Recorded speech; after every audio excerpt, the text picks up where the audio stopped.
Well, welcome back, ladies and gentlemen. Quivs here, Quivs Does Stuff.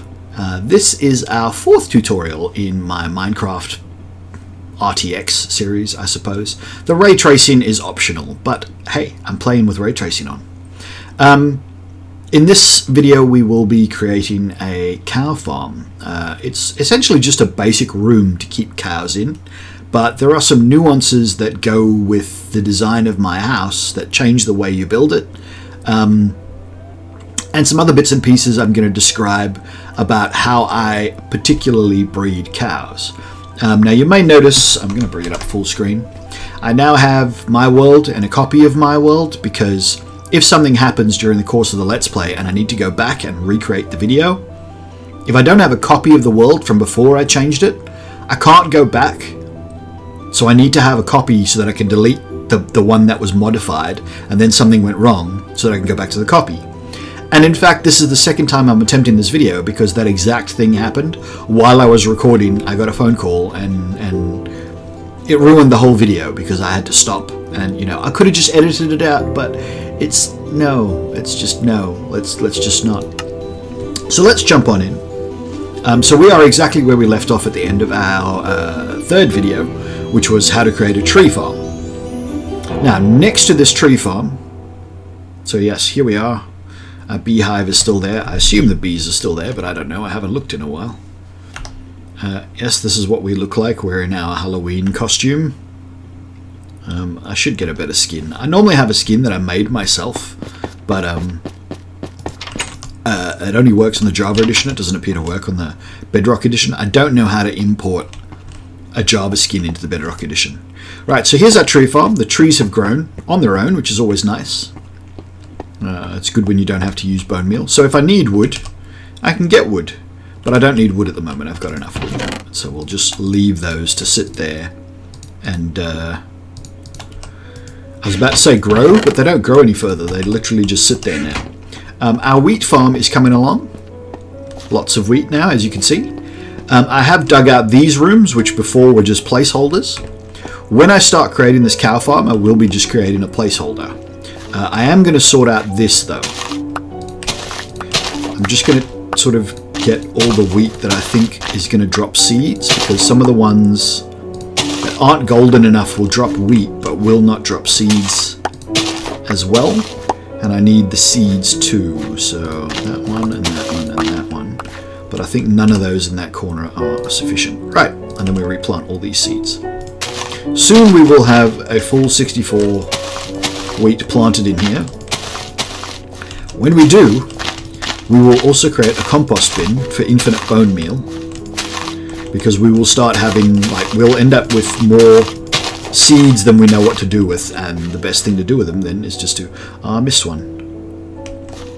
I think this wheat has now matured enough, as has this one. Excellent. Alright, so 1, 2, 3, and I got one extra.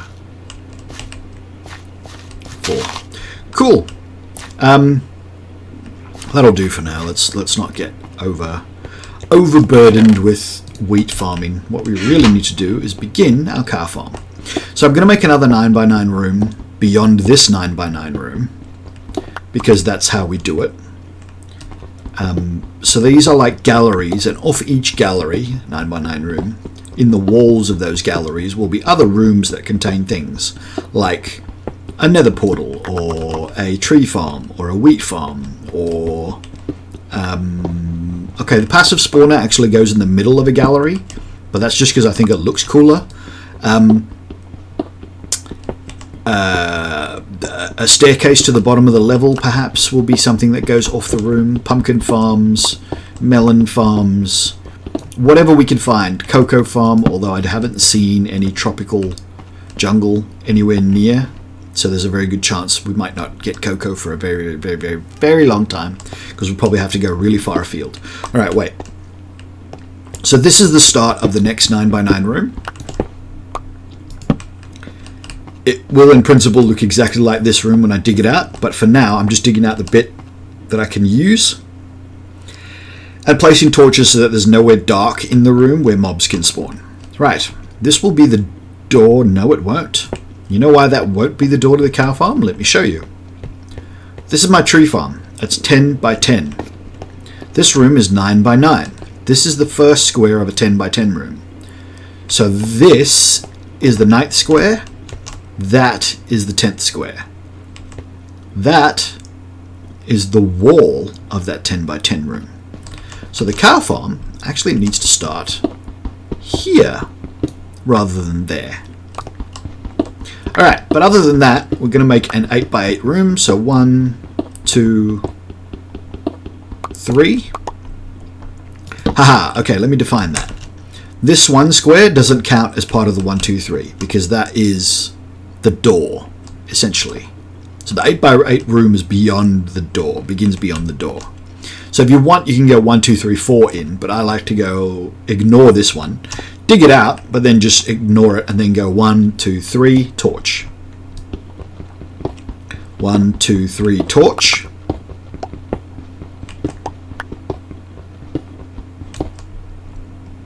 And then go 1, 2 and turn the corner. 1, 2, and then we turn the corner. Chickens. Could make a chicken farm as well.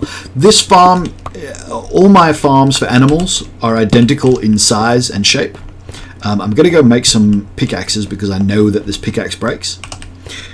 I mean, obviously we know it breaks and you can see the durability, but because I've already tried this video once, I remember that the pickaxe is about to break and I'm going to break pickaxes and I'm going to need more pickaxes. So let's sort that out now. Yeah, you can put any animal you want in here. It doesn't matter what you put in here. I'm going to make it cows because cows are sort of one of the best starters. Cooked steak. 1, 2, 3 again, by the way, guys. Cooked steak is one of the best foods in the game. 1, 2, turn the corner. But yeah, you could equally do sheep, you could do chickens, you could do something that you're not farming for food, like maybe you're farming sheep for wool. I still make the same size and shape room and put animals in them. And then breed said animal.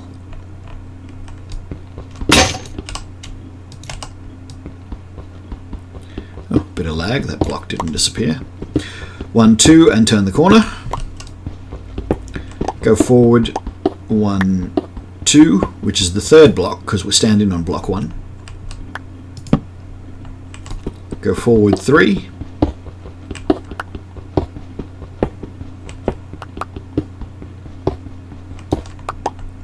Which leaves a gap of 2 between the torches. 1, 2. And then go forward, oops. Go forward 2 and turn the corner. See? An 8 by 8 room. Now simply hollow out everything here.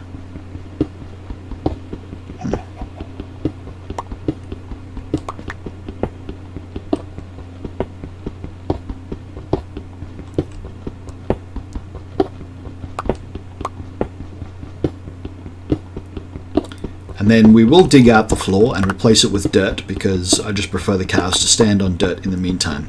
Later on I will convert that to grass when I get Silk Touch. Or if I get real lucky and I get an Enderman who's carrying a grass block, then I will kill him for his grass block and I will spread it down. So grass will spread underground so long as the light level is high enough. Grass, however, will not spontaneously appear on a dirt block underground. It has to be exposed to the sky for it to spontaneously appear. Grass blocks can spread to adjacent blocks. It can also spread up or down one block. So you can, for example, have... so if that was a grass block, if this was grass here, and this was dirt, you could get grass on top of that block, and you could get grass on top of that block, or this block, or this block, or that block. Because that is the possible spread of grass. Now I could just bring the grass into my house by spreading it down my stairwell, slowly but surely using torches as a light source to provide enough light for the grass to actually spread. Because it doesn't matter what light it is for the grass to spread, it's only spontaneous appearance, spontaneous spawning, spontaneous... What's the word I'm looking for? Anyway, for it to happen spontaneously, you need sunlight. For it to happen non-spontaneously, to spread from one grass to another, you just need torchlight. Torchlight will suffice. Any light will suffice, in fact. Right. Yeah, so again, I put a thing in the ceiling. That's not necessary, but if this wasn't RTX, you would notice that the middle of the room is really dim. It's not technically dark enough for monsters to spawn, so it's not necessary. Or not... You know, I mean, if you want monsters to spawn, it's also unnecessary. But in this case, monsters wouldn't be able to spawn in this room. It just would look really dark. So I'm used to doing it because, you know, RTX, while it's a bit old now, it's not hugely old. And I'm still used to the old way of doing things. There's that Enderman. You carrying anything? No. All right.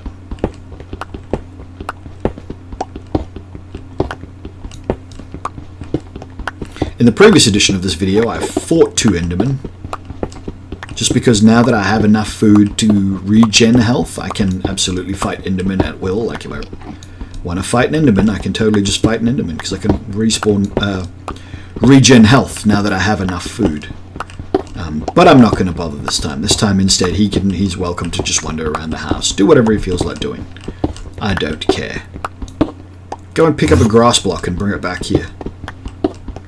That's what I really want you to do. I've had games where I've done stuff like said that out loud. Go and pick up a grass block and bring it back here. And then I've looked and the Enderman was carrying a grass block. But no, this time he's not. He's just hanging around in my tree farm.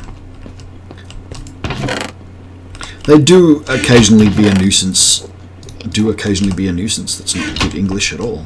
Occasionally they are a nuisance and they will pick up blocks from your house and you will have to replace them, but you know, it's not the end of the world. They're not that bad. Alright, so we do not have enough dirt. I'm going to go sleep. You can only sleep at night, so it's daylight, but it's raining out there. There's a very good chance that there will be creepers and stuff around. Yep. I was expecting to see zombies and skeletons as well. We can run at creepers again because we've got enough hunger. So running increases your knockback, which allows you to hit the creeper back further, which allows you to backpedal easier to get the right distance. Oops. String. Would have been nice if I got spider eyes. I really need spider eyes. String is not as useful. It's okay, but what I need is spider eyes. Because eventually I'm going to want to make a custom village, and for that I'm going to need spider eyes. Right, so we came above ground because we do not have enough dirt, so I'm going to have to dig out some dirt from somewhere and get 64 blocks of dirt because it's an 8x8 room, so I need a full 64 blocks.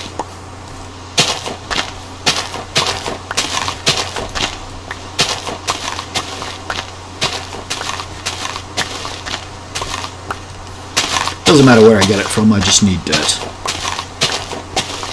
Yeah, so these blocks here, some of them will spontaneously convert to grass because they're under the sky, and some of them will have grass spread to them from the adjacent grass blocks. But eventually this entire area will just be grass again. Look, that one's already turned into grass again. And I couldn't tell you whether that was spread or from the sky. Now, do I have 64? No, I have 54. And my damn shovel broke. I need to go get another shovel. Ooh, sun's come out. Nice. Shovel. Do not have any planks or sticks. But now I do, and now I can make a shovel, and I'll make another pickaxe for good measure. Cool. Nanas. Right. See, that one could have spread from this block or that block or that block, or spontaneously been produced spontaneously. We just don't know. Right, now I should have 64, but I'm just going to grab a bit more just because I want to finish this row. Excellent. So this will be one of the shorter videos because making the cow farm is very simple. The main thing that I'm going to be doing is describing my breeding tactics. The technique is the same all the time. You feed cows wheat. I don't know what else they can eat. I think they might be able to eat beetroot? No, I think it's just wheat. Anyway, yeah, so the technique is you feed them wheat. And so long as there's 2 of them, they will breed and you'll end up with a 3rd cow. But yes, I will, when we've got them, because the capturing technique is also amusing if you've never done it before. Right, so the next thing that we need is a gate, which means we're going to require both sticks and planks. So sticks and planks. And you can build a fence gate.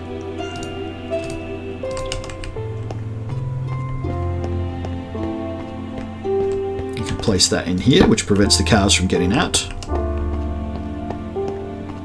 And we need wheat. Now, cows cannot fit through a door, a space that's 1 by 2, if there's a door in it. So even if this door was open, the cows wouldn't be able to get through. So I actually have to knock my door out to do this.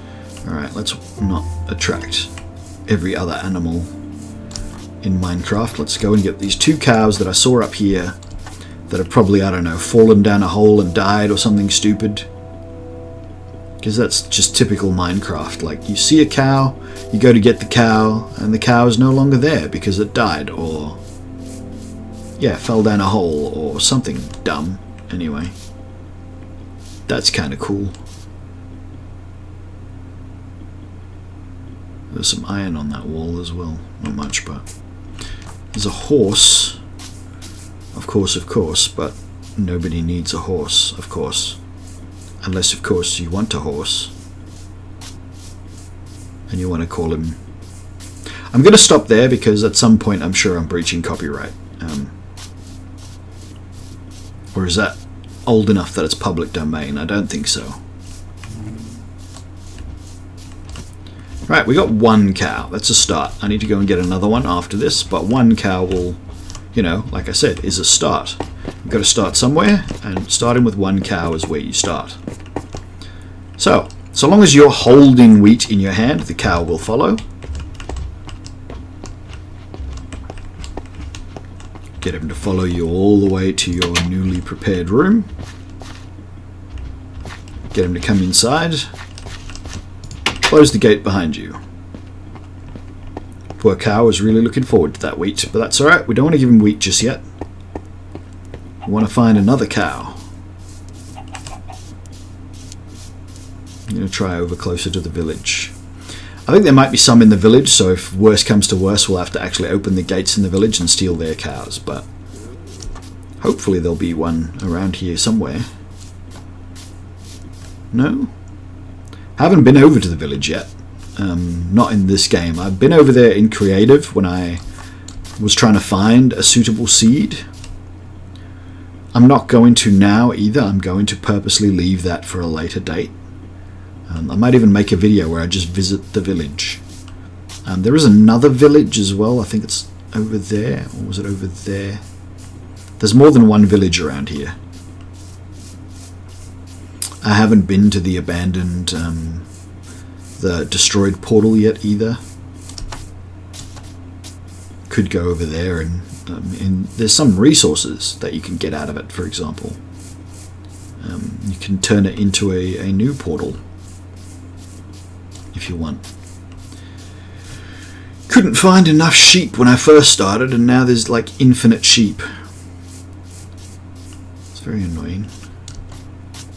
When all I want is a cow. A cow, a cow, my kingdom for a cow. That statement is actually a horse, my kingdom for a horse, but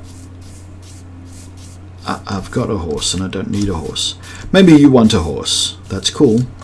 Go and grab yourself a horse. But I don't need horses because I haven't got anywhere that far to travel. There's a little bit of ice over there as well, which is pretty cool. I might see a polar bear. Oh, there's the other village beyond the portal. That sounds like a cool movie title or something. Beyond the portal. even more sheep.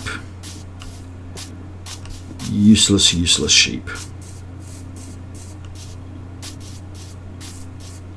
There's got to be another cow.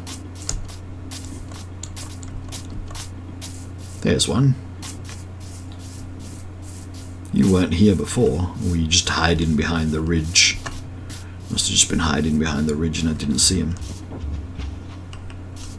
Alright.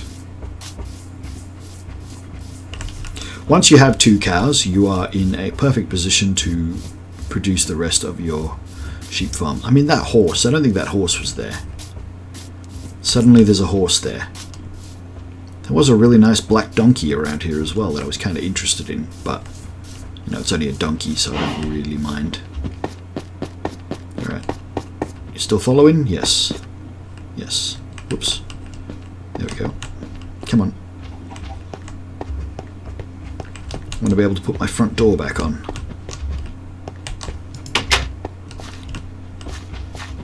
There we go. Now both cows are following you. You've got 2 cows. They are in your farm. They cannot get out again. You feed them. You wait a few seconds. You get a 3rd cow and a tiny bit of experience. And you leave. Right. Now I need to replace my door. I like to put the door on from the outside, but that's just an aesthetic thing. Okay, so that is how we build and populate a cow farm. Now, as to using the cow farm, so my general method is to have 4 cows. Once you have 4 cows, you can breed the 2 pairs together and end up with 6 cows. Then you can breed the 3 pairs together and end up with 9 cows.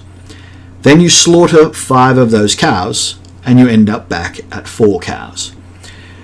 You can go further than that, but especially if you're playing on, for example, a server, you'll start having server lag issues because there are too many animals. In fact, depending on how many people play on the server and how busy the server is and how many other animals and how many other people are running their own farms, like if you have one farm for everybody on the server, that's cool. But if everybody's got their own farm of cows, you start getting into ridiculous numbers. I might go 4-6 and then just slaughter 2, and then go 4-6 and slaughter 2, 4-6, slaughter 2, 4-6, slaughter 2. But in single player, because it's only an 8x8 room, it's not very big. Going above 9 cows is just the room starts to get too full. So I prefer to go 4 to 6 to 9, slaughter 5, back at 4. 4, 6, 9, slaughter 5, back at 4. And continue doing that. Now, cooked steak is one of the best foods that you can get in the game. It's got really good hunger saturation, which means that you don't get hungry again very quickly. So if you're at full hunger, it takes a really long time before you start losing hunger naturally.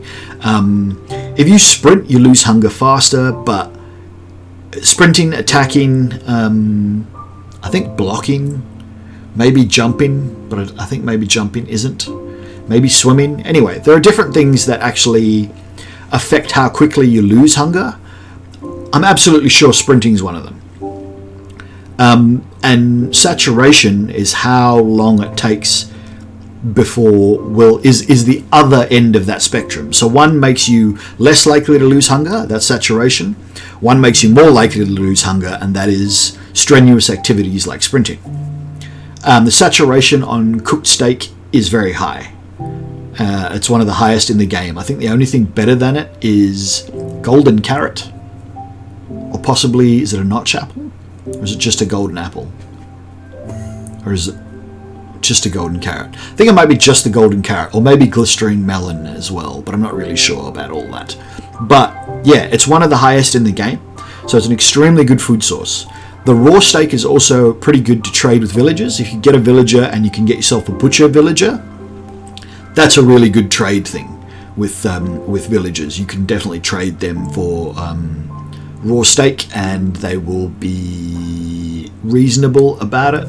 But because for you it will be an infinite resource, it's not a very fast producing resource, like you only produce a couple of steak every sort of hour. You produce like maybe somewhere between 5 and 10 steak in an hour, I would say, somewhere around there. I haven't actually timed it. I could work it out. I'm not going to. It's a slow producing thing, but because it's infinite, you can just constantly keep going back to that villager and going, here's more steak, here's more steak, here's more steak.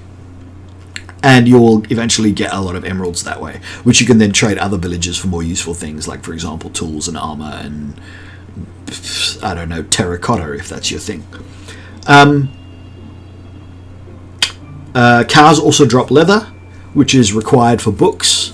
Books are very important, or it really depends on how you play, but I like books because I prefer to enchant books so that I've got single enchantments and I know what each enchantment is, and then I can place that enchantment onto a specific weapon or piece of armor or tool to use that enchantment in the way that it was intended to be used, as opposed to when you just put an item in there and you get 3 random enchantments if you have no idea what they are. You might get 1 good enchantment and 2 crappy enchantments.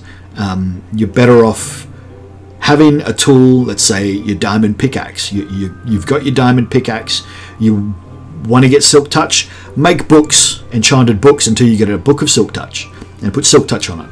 Then maybe you've got another diamond pickaxe and you enchant books and you go fortune 3, sweet, I've got fortune 3, you put fortune 3 on there.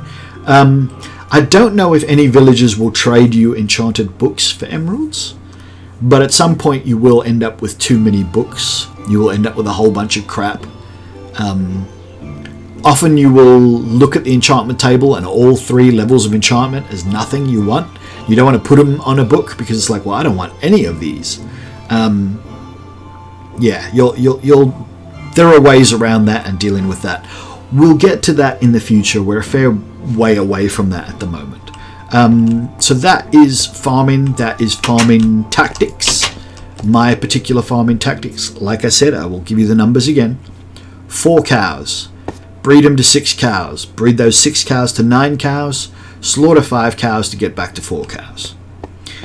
So as far as actually the tutorial goes, that is going to do it, guys. Thank you very much for watching. Hit that likes button, hit that subscribe button, hit that notification bell. Follow me on Twitch. You can find my Twitch channel from the banner of my YouTube channel. There's a link. If you're on Twitch, you can find my YouTube channel from my Twitch channel in the About section. Other than that, this video is going to keep going, and I'm going to keep talking because I'm going to actually finish off this 9x9 room as well, just for the hell of it. But yeah, if you were only here for the cow farm tutorial, that is the end of that segment of the video. But as this is also a Let's Play series, I basically want every block affected to be recorded in video format somewhere. And this 9x9 room that I'm about to dig out will be recorded at the end of this video. So yeah, I will do my wrap-up spiel again. Actually, in the previous video, I didn't do my wrap-up spiel when I said, okay, you can leave now. Because I sort of ended the tree farm tutorial and was like, right, that's all the tree farm. If that's all you wanted, you can stop watching. And then I went on and did a whole bunch of other stuff and kept talking. And then did my actual wrap-up at the end of it. But in this one, I did my wrap-up a bit early because a lot of people are going to stop watching. Maybe hopefully they'll stick around long enough to go, oh yeah, I'll subscribe, I'll comment. I didn't say comment. Comments are also nice. If you saw anything that you found interesting and wanted to comment on, if you have any other tips and tricks, if you do it differently and just want to tell me I'm doing it wrong and tell me why, go right ahead. I appreciate any sort of comments. I'm always willing to learn as well, because I might have been playing Minecraft a long time, but I might be doing a lot of stuff wrong. There are a lot of people that are way better than me at this, and I'm absolutely always willing to learn. So if you know a better way, you tell me all about it. But yeah, I mean, this has worked for me for, you know, since before slimes were added to the game. So it's been a long time, as Gladys would say. I kind of feel like playing Portal again recently. I've played Portal 2 from start to finish several times. It's just such a good game.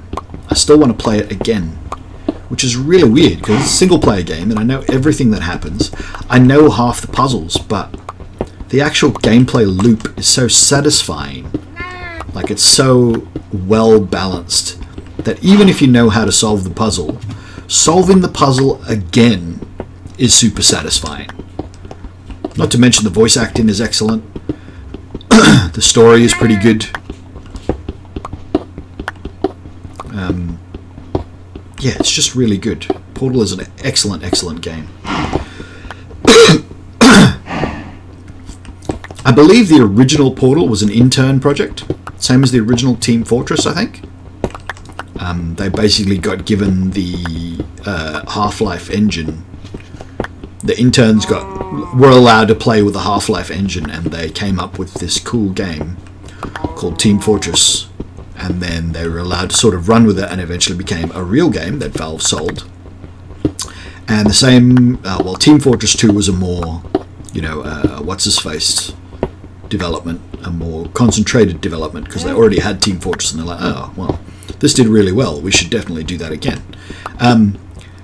But Portal was the same thing, was just like, so I've heard, so the anecdote goes, I might be wrong. If I'm wrong, once again, comment section, please, let me know. But yeah, so I heard it was also a student development, an intern specifically development. They were just working at Valve as part of an internship, and they were given access to the Half-Life 1 engine, and they played around with it and came up with this whole portal gun concept, which is pretty amazing actually. Like, the portal gun concept is not a natural progression of any other sort of game mechanic that was already present in the game.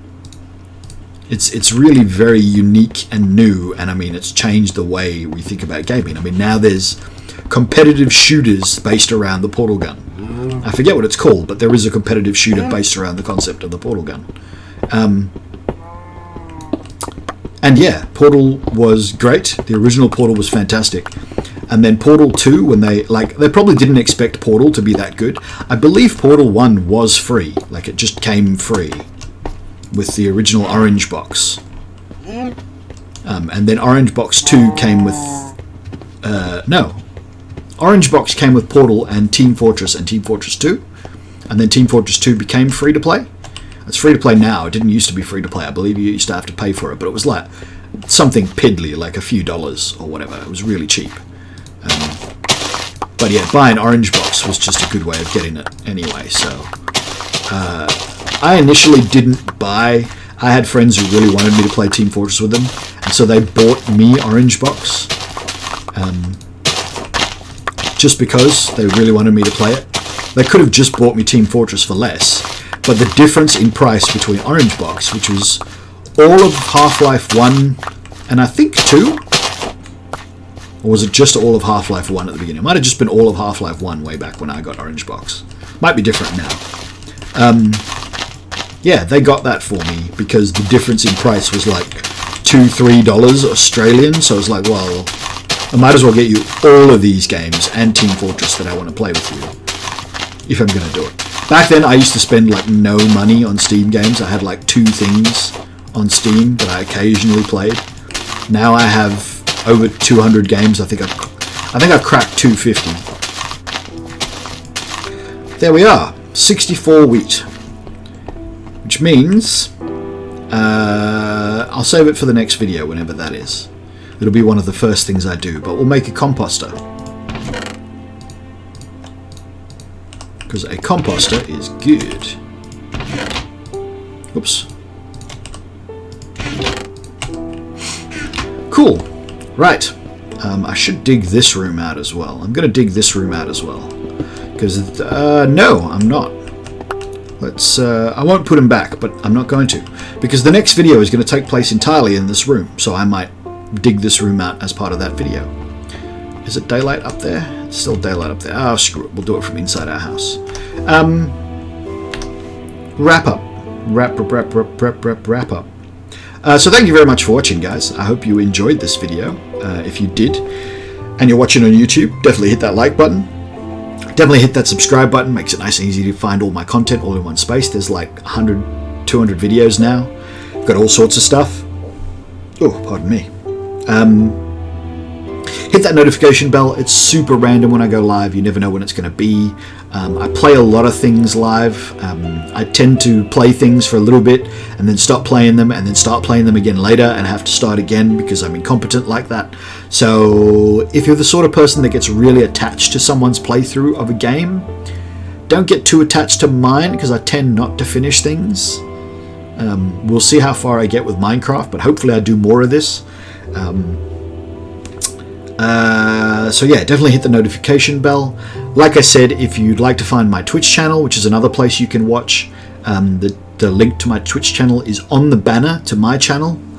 And if you're watching on Twitch, the link to my YouTube channel is in the About section of my Twitch channel. I think it's the About section. I haven't actually looked myself. I have no idea where you find those links. I just know I've added that link, so it's there somewhere. If you know how to navigate Twitch, I'm sure you'll be able to find it. It's attached to my stream account page thingy. Other than that, guys, thank you very much for watching. Hope you enjoyed it, and I will see you in the next video.